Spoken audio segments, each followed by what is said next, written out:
বেশি ভোট হলে সেটা অ্যান্টি ইনকামবেন্সি হয়, সরকার বিরোধিতার মুডটা পাওয়া গেছে। এবং উত্তরবঙ্গের ভোট বলো, দক্ষিণে ভোট বলো, প্রথম পর্যায়ে বলো, দ্বিতীয় পর্যায়ে বলো, তাতে দেখা গেছে যে তৃণমূলের যে কারসাজি খেলা হবে বলে ডিজে বাজিয়ে যে ভোট লুটের প্রক্রিয়া এবং ভোট লুট করে সেটাকে পপুলার ভোট হিসেবে দেখানো, সেই কারসাজিটা মানুষ ধরে ফেলেছেন। মানুষ নিজে ভোট দিয়েছেন এবং তৃণমূলের নেতাদের দেখবে বডি ল্যাঙ্গুয়েজ দেখলে বোঝা যাচ্ছে যে তারা এতটা আশা করেননি যে তাদের মাতব্বরিটা এতটা রাতারাতি কমে যাবে। অনেকেই বিজেপির আশেপাশে দেখা পাওয়া গেছে, গত রাত্রেও দেখা গেছে, আগেও দেখা গেছে, ভবিষ্যতে দেখা যাবে।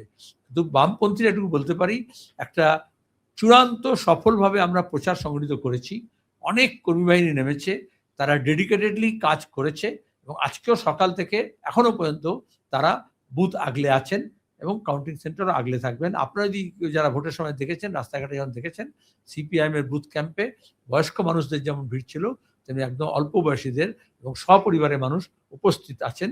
তারা একটা লড়াইয়ের মানসিকতা প্রতিফলিত হয়েছে এবং অনেক দিন পরে তারা নির্বিঘ্নে ভোট করার জেদ নিয়ে রাস্তায় নেমেছিলেন।